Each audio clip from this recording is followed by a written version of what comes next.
This is my first attempt at making a video. Vegas Don and his lovely wife, Cinnamon and Jupiter, have encouraged me to post a video about the concerts that I attended to in my youth. I do not remember a lot of these concerts, but there are some stories that I do remember. The 70s were a different kind of a time.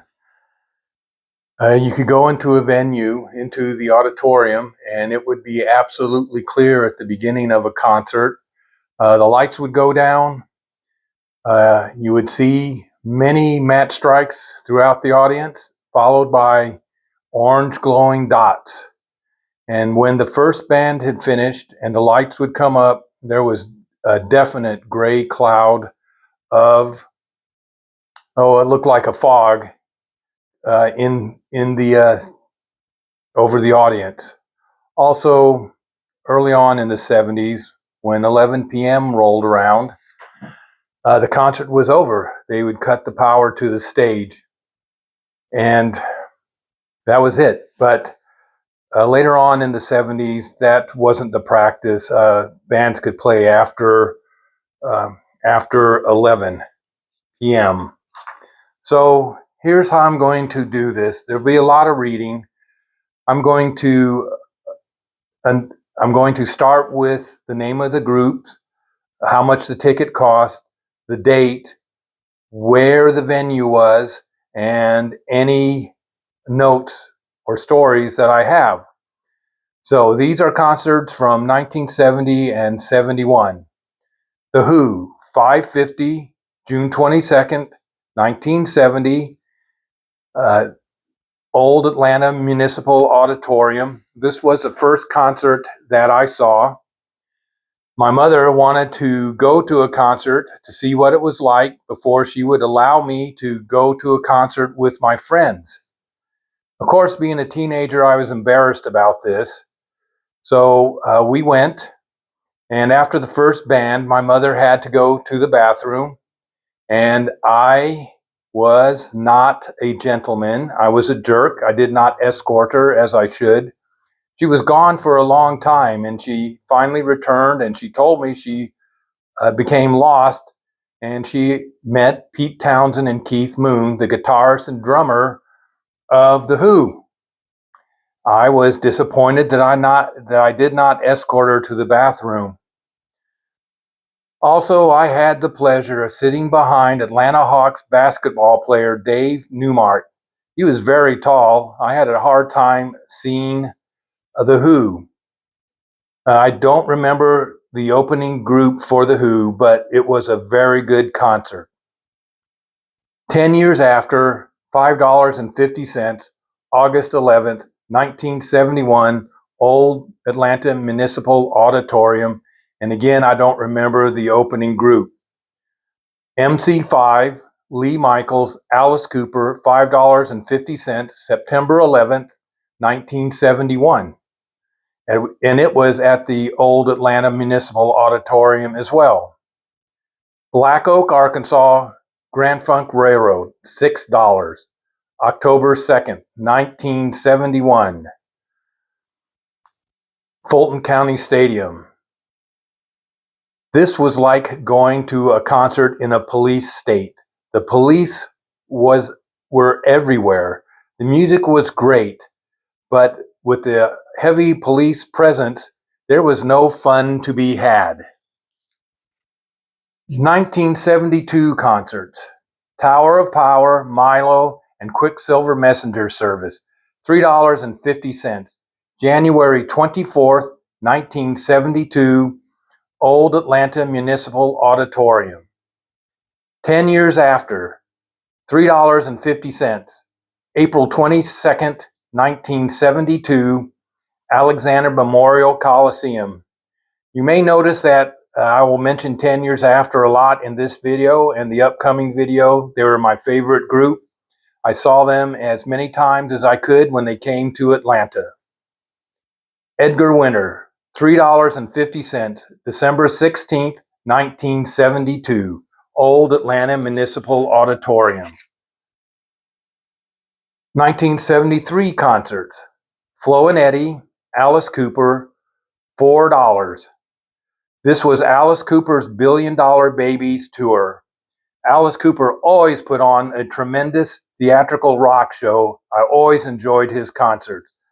March 23rd, 1973, the Omni Sports Arena. Led Zeppelin, $5. May 4th, 1973, Fulton County Stadium. I skipped school that day with my friends. We arrived at the stadium around 11 a.m. We found a gate that would open at 7 p.m. We stayed in front of that gate all day long. At 7 p.m., I remember being smashed to the gate due to the people behind me surging forward. The gate could not open. I started shouting, "Everyone in front, lean back." And to my surprise, everyone in front started leaning back, and it pushed the crowd behind us back. And there was just enough space in front of the stage for just enough space in front of the gate for it to open. I was able to get in. It was festival seating. We ran to the stadium field and got a place in front of the stage. It was not like Grand Funk Railroad that I saw in 1971. There was absolutely no police presence. Everyone had fun. The show was awesome. Led Zeppelin put on a great show. Johnny Winter, $6.50. May 17th, 1973. Fox Theater. This was the best venue for a concert. The acoustics were great. It was in an old 1930s or 1940s theater. It had an Egyptian design to it. If you looked up at the ceiling, you could see clouds and stars. Johnny Winter was great. The acoustics were great. It was a great show. Jethro Tull, $5.50. This was their Passion Play tour. I do not remember the opening band, but it happened on May 20th, 1973 at the Omni Sports Arena. Doug Sham Band, Allman Brothers Band, $6.50. The police were overwhelmed by the crowd, and the authorities could not control the influx of alcohol or other substances. June 2nd, 1973, Omni Sports Arena. ZZ Top, Billy Preston, Deep Purple, $4.50. This was Deep Purple's Machine Head tour. Originally, this concert was supposed to happen on the 14th of June, but it was postponed until June 18th. I went and saw it. It was a great show, and it was at the Omni Sports Arena. Dr. John, Beck, Bogert, Appice, $5, July 16th, Old Atlanta Municipal Auditorium. Turkey Buzzard, Earth, Wind and Fire, Uriah Heep, $5.50. The crowd kept yelling for Uriah Heep during the breaks between songs when Turkey Buzzard and Earth, Wind and Fire were playing. September 21st, 1973, Alexander Memorial Coliseum. Albert King, ZZ Top, $5.50. September 29th, 1973, Old Atlanta Municipal Auditorium. Aerosmith, New York Dolls, Mott the Hopple, $6. There was a lot of people there wearing strange outfits. Aerosmith was not the lead. They were the first band to play, so they were not well known at this time. But this occurred on October 1st, 1973, Old Atlanta Municipal Auditorium. REO Speedwagon, Paul Butterfield, Barnstorm featuring Joe Walsh, $4. The crowd went crazy when Joe Walsh performed Rocky Mountain Way. October 11th, 1973, Old Atlanta Municipal Auditorium. Backdoor, Foghat, Geils Band, $5.50. All my date wanted to do was make out during the entire concert, and that's what we did. I had a lot of fun that concert. October 28, 1973, Alexander Memorial Coliseum. Nicky James Band, Moody Blues, $6. November 6, 1973, Omni Sports Arena. Brownsville Station, Spooky Tooth, Black Oak, Arkansas, $6. I just remember that Brownsville Station played Smoking in the Boys' Room. It was all over the radio. It was a big hit. The rest of their songs were not good at all. November 22nd, 1973, Alexander Memorial Coliseum. Lynyrd Skynyrd, The Who, 6:50, November 27th, 1973, at the Omni Sports Arena. This was The Who's next concert tour for their album. It was a great show, and it was at the Omni Sports Arena. Spencer Davis Band, Lynyrd Skynyrd, Focus. Unfortunately, this concert was scheduled for November 18th, 1973, but it was canceled. It was supposed to happen at the Omni Sports Arena. Did not know it was canceled until I got to the Omni. Grateful Dead, $6. This was the longest concert I've ever saw. It was 4 hours. There was only one group, Grateful Dead, December 12th, 1973, Omni Sports Arena. Now, this is just a story about I wanted to go to a concert. There's a backstory to this. The backstory is Georgia Governor Lester Maddox, who was an avowed white supremacist, had a souvenir shop in underground Atlanta after his governorship had ended. He would sell autographed wooden axe handles. He used to have a restaurant in Atlanta called Pickwick Restaurant. In April of 1964, several African Americans tried to enter his restaurant.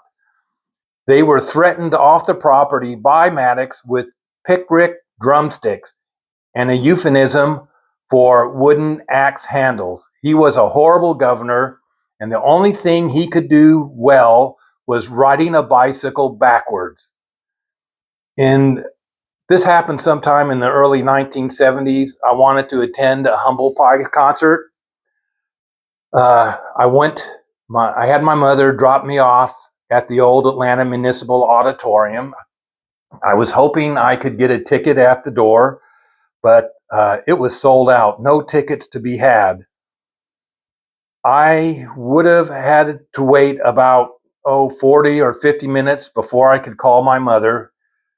Before she arrived back at our house. There was no cell phones in that day.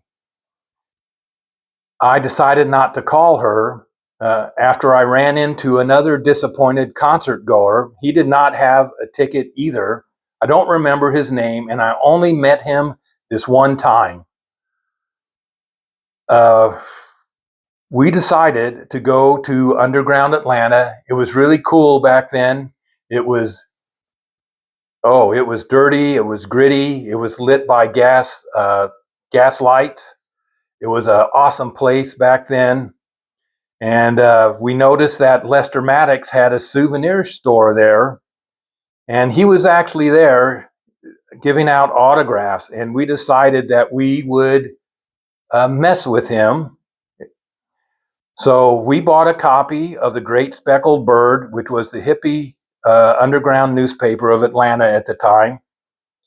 Old Lester hated newspapers, and one time he personally threw all of the Atlanta Journal and Constitution vending machines into a truck and had them removed from the Capitol building.